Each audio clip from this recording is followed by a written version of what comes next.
Hi, everybody. My name is Tally Rodriguez, and I am elated, capital E, to be talking to Aallyah Wright. I am the Associate Director of what's called the Westside Promise Neighborhood. I work at SUNY Buffalo State University in the Office of Civic and Community Engagement. Yes, there is such a place, everyone. And yes, we are a university. We are no longer a college. And my office has this series to be able to talk to advocates, leaders, and people all across the nation and region who represent our servant leadership values. So we have today Miss Aallyah Wright, and she's going to talk to us a little bit about what. Yes, I'm so excited. She's famous, y'all. Yes, she's famous. I'm so excited to be talking about what it is to be a rural issues reporter, what it is to be a journalist right now, and capital B. So I'm going to give you the floor to introduce yourself, and then I'm just going to ask you some questions about your practice. Yeah, well, first of all, thank you for having me. I am honored that you will want to speak to me on this platform. So thank you for making space for this. But yeah, as you stated, my name is Aallyah Wright. I am from a rural small town in the Mississippi Delta. It is called Clarksdale, but I currently am based in the DMV area. So I'm I'm not. I always say, even though I don't live in Mississippi anymore, Mississippi always has a place in my heart and also in my reporting. And yeah, I am the national rural issues reporter for Capital B.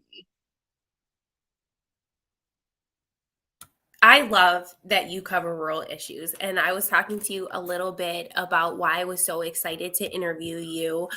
So, to just get a perspective of how many women we're talking about in the rural communities, I mean, there are millions who are represented in the stories that you write. Could you say, I almost got tongue tied there. Could you say a little bit about Capital B and kind of why you chose to be a part of their team and why it's important to you to cover rural issues?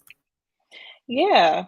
So Capital B is a nonprofit Black digital news outlet, both local and national, that truly not only serves Black communities, but makes sure that we're centering the experiences and stories of Black folks across the country.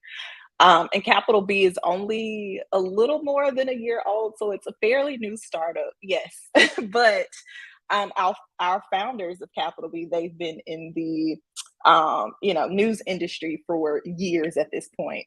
And so, what they envisioned for Capital B was that what happened in 2020, we've experienced a lot, right? And one of those things was how traditional news outlets were inadequately covering the experiences of Black people during that time, the type of language they would use, particularly when it came to the murder of George Floyd, how they were, assigning labels to people who were going out, to protest and rally, those sorts of things.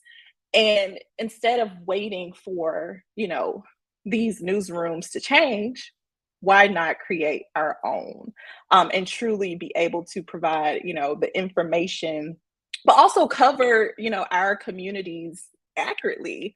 And so that was, one of the reasons why I wanted to join Capital B. I had never been in a newsroom, one that was all Black, um, and truly, wanting to cover the variety, the diversity of perspectives of Black people in America. And I've just been so fortunate to specifically focus on Black communities in rural America. We know, so, oftentimes the coverage or the answer is that when you speak about rural America, it's white America, and not knowing that rural America is very diverse. A number of people of color live in those areas, and it's continuing to diversify. And so I think another one of the reasons why I hold covering rural America so dear to my heart, as I mentioned, I'm from a rural area, and I just remember people, national media, not often getting the stories right, or this thing that they call parachute reporting, where people just come in when something is going wrong or bad, and they get a quote or two from a person in a rural community, and you never see them again. You never build, these sorts of relationships with the people in those communities. And so I vowed that I would not do that, that I would truly take the time to build community with folks, to truly, not only, learn about what their experiences look like, but also allow them to be experts on their own lived experiences.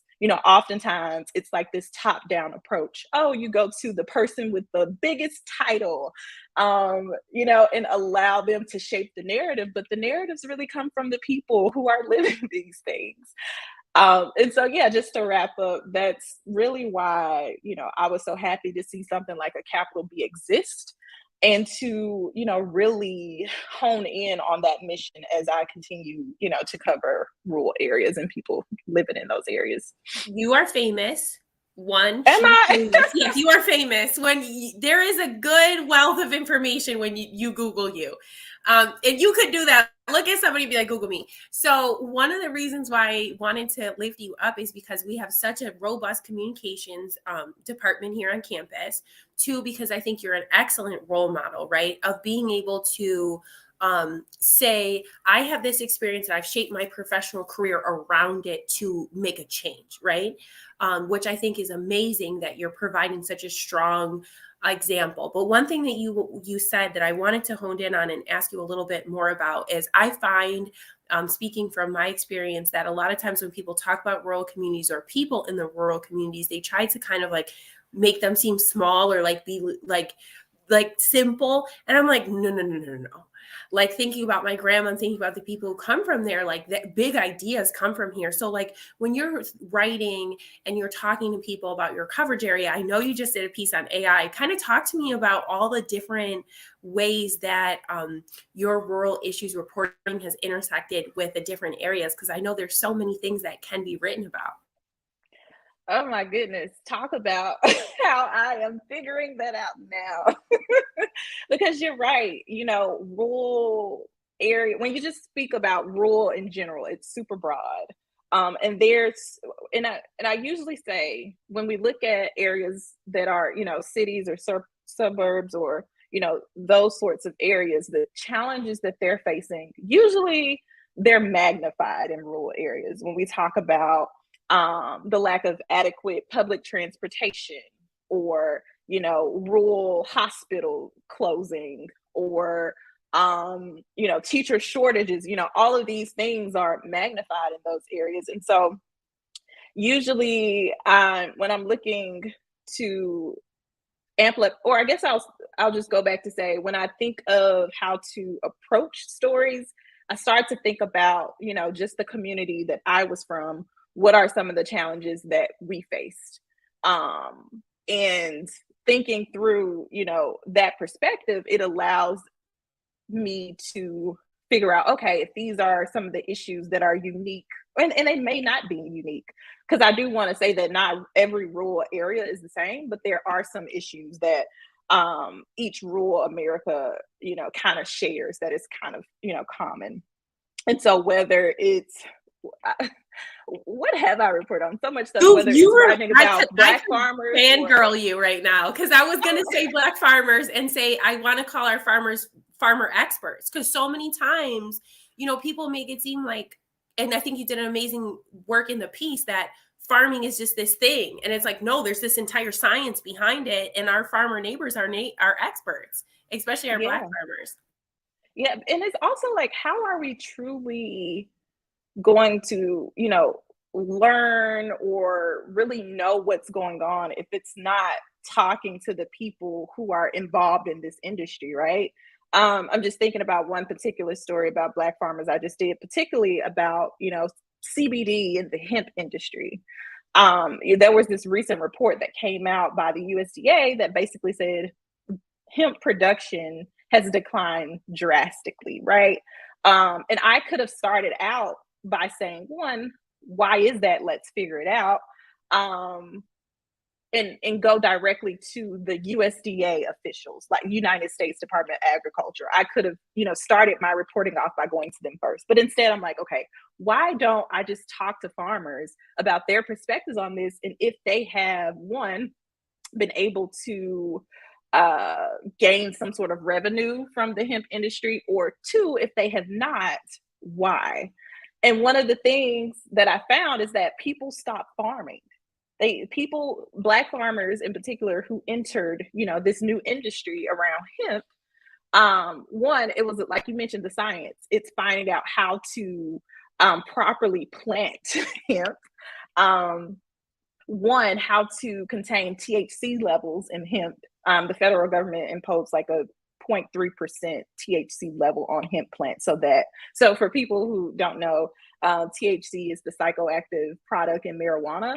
And so when you exceed, that super small percentage of THC, then it increases the amount of marijuana. So to make sure that doesn't happen with these plants, you have to, control that THC level. So it's one, trying to control the levels, trying to figure out what products you can and cannot sell. So there's a lot of like federal and state regulations on that. And so all of that, and also the fact that Black farmers have historically been discriminated against in terms of federal programs, trying to access federal funding, all of these things really, Can I add didn't. something? Yes. And then yes, the yes, yes. mechanisms that make decisions about the resources refarming, like farming arbitrators and the judges and all of those areas that add to who gets to farm and where. Sorry.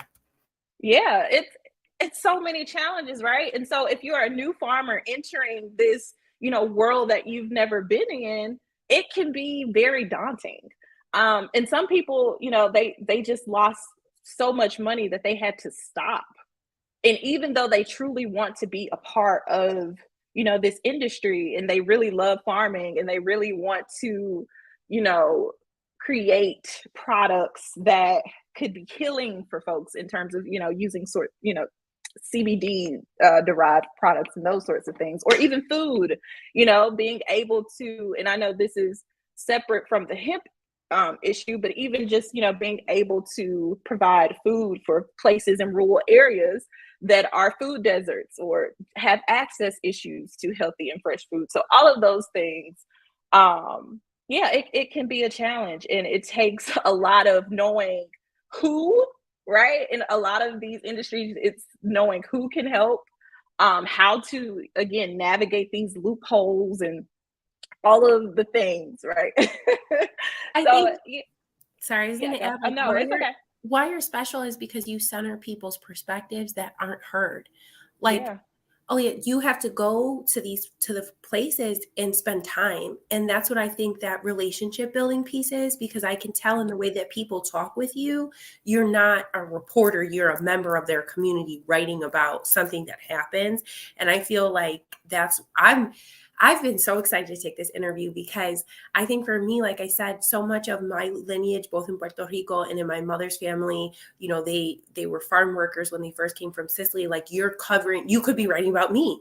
And I love the digital literacy piece about Capital B. Like, I love the fact that you write about Mississippi, but you're in the DMV, but I'm interviewing you in Buffalo because of the digital literacy that so many of our communities lack in the rural community. So talk to me, Aallyah, how many thousands of miles do you cover? Because I feel like you have a huge coverage area, right? And yeah. what technologies that do you use to be able to kind of like participate in those places? And then also, if you could remind people where to follow you, because I know you're on YouTube, you're on LinkedIn, and I'm fangirling you, but just so people who are stopping in right now, they know you're with Capital B and they know where to find you. Yeah. I want to go back to your point about building trust, right? Because people aren't going to talk to you if they don't trust you. And oftentimes, yes, I explain to people that, I'm a reporter, but I'm also a human being, and you are too, right? So I think it's meeting people at that human level. And again, like, don't go in thinking you know everything about someone and where they're from, because 9 times out of 10 you don't. So I definitely wanted, to emphasize that. So what I love about Capital B is I don't have a limit on the rural areas that I cover. So it can be somewhere in rural Mississippi, rural Oklahoma, rural California. I've learned that California does, in fact, have a lot of rural areas, and people don't know. So it's really, wherever I find the stories and the people who are willing to talk to me. People can find, Capital B capitalbnews.org is our website. I'm on Twitter, I'm on Instagram, I'm on Facebook. You can just type in, Aallyah Wright, and something will pop up. As Talia said, if you want to just Google, something will pop up and you can let them know Google you. And yeah, you can definitely find me there. And I feel like there was a third thing to your question that I am. Was just basically thinking about like all of your coverage area, like how can people either follow you? And I know you were talking about resources, but just to also center the state that you're from uh, Mississippi. I was like, let me say the right one so I do not get in trouble because it is a big deal, Miss Aallyah. For someone who is looking at this interview and maybe have never talked to anyone from Mississippi, what are things that you want them to know about how you're reporting? Like, I feel like you have a very like moral driven perspective. Like you're going to report on what's just. And I feel like that's part of like where you're from. So how has being from Mississippi affected like your reporting style? That's a great question. I Thank think part, you. I think part of it, whether it's Mississippi or somewhere that I've never, talked to someone before, or an area I'm unfamiliar with, it's always about one, doing my research and making sure I have context and background for issues, right? Like a lot of times when people talk to me and they learn that I'm from Mississippi, they frown up, or they're like, because of all of the historical racism that's entrenched in Mississippi. When we talk about you know lynchings that happened during the civil rights movement, even before then, some present day lynchings that have been publicized in the media, the fact that it's a Republican-led legislature in Mississippi, and there's been a number of bills to suppress voting rights, and all of the things. People seem to have this perception that people in Mississippi are helpless, and that is not the case. People are taking initiative to fight back. They're forming coalitions, grassroots movements. Like, they are doing things to make the state a better place. And oftentimes when you look at that narrative of, oh, you see what the legislature is doing, you often miss the real life reality of what is happening on the ground. And so I try not to focus on what the larger narratives are, and talk about, okay, what are people doing to move beyond that? But also, how did it even get to this place in the first place? Right. So that's where that, history and context and background come in. And that's one of the things that I truly make sure is embedded in, my coverage. Why are we here today? What has led up to this? And what are people doing to get beyond this point? So I think that's one of the things that I would say that has, been embedded in the way that I report, the way that I approach conversations, and the way that I approach topics. Okay, so you're representing your state so well. Like, I'm so excited for this interview and just to be in network with you, honestly, because this idea that you can cover anywhere in the United States, like, that's so empowering, and that you have this amazing, team of people that have, an identity specific focus to be able to share a particular narrative, like, is so attractive to me because of where we are in the Latino media. Like, I just see you as being really important in this national voice. So with that being said, very selfishly, if you were talking to like a fellow colleague or someone that's coming behind you, Aallyah, what would you say are the trends in journalism right now? Like, I love a lot of like social audio, but are there different like apps and stuff that you think people should look out for, or different people that you follow that you feel like are trending? Because I feel like a lot of it is mastering technology. Even me, like being live right now, I'm feeling so proud of myself, but also very grateful because I want this conversation to be able to be magnified so that others on campus can hear your perspective and can be aware of your writing. Yeah. I mean, I think one of the trending things, or trendy things, over the past few years has been podcasts. Like, everyone has a podcast. I'm pretty sure if you look at one of your favorite publications, they have a podcast, or your favorite journalist, they have a podcast. Not everyone does, but there's definitely a huge market when it comes to journalism and podcasts. So I would say that's one avenue. I'm seeing there's still always space for, video and documentary. We're seeing a lot with like what Twitter Spaces, these digital conversations that you can host on Twitter. What else? Instagram Live, Facebook Live. People are still using those platforms. I think anywhere that you see a social media channel, you can find ways to connect and plug in with these different spaces. So again, I'd say if you have a favorite journalist and you follow them, usually they'll share out things. There are national organizations for journalists that usually have resources and tip sheets and things to connect people with other platforms. There's conferences, webinars, where there's like so many. I want to go to a conference that you're presenting at, so let me know. Period. The last thing not the last thing I'm gonna ask you, but I always have like two formal questions. So the last one would be, you said something to me that I think impacted me. You said the best journalists don't always go to J school.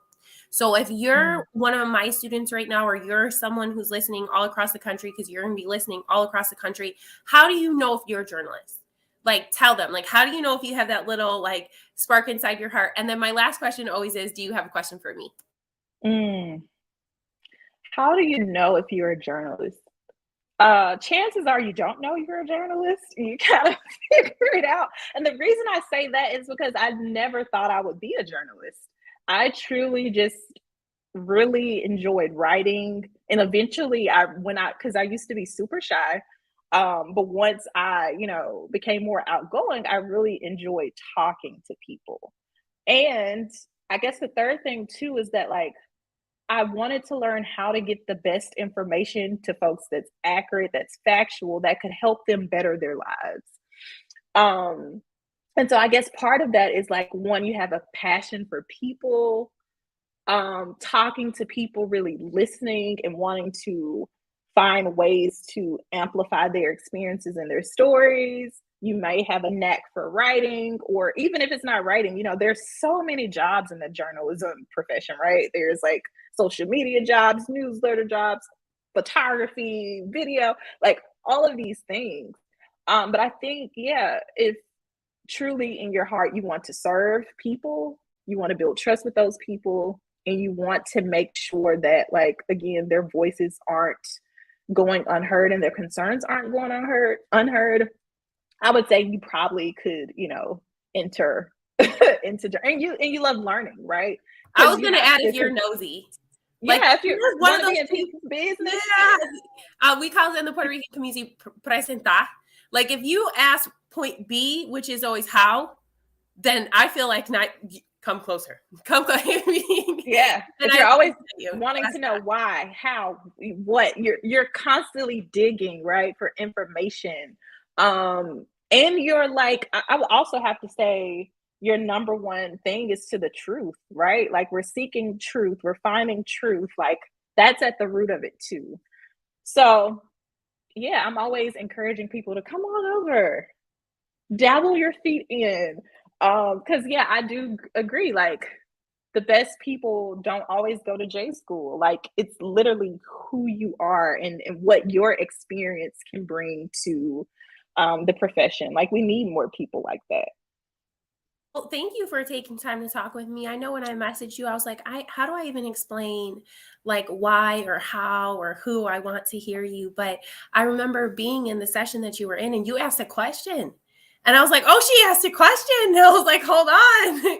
Because a lot of times, when you're in digital spaces, it's hard. So I just wanted to acknowledge the Center for Community Media, which is where I learned about you and your writing and your your leadership, and also just thank you for like taking a chance on me and wanting to have this conversation with me and share your experience with my listeners, both live and those who will watch this recorded. So I just wanted to center on the fact that I think that you're very important, and that community media, identity specific media, is part of the civil rights manifestation of us building our own community. And I was just like, how do I lift you up?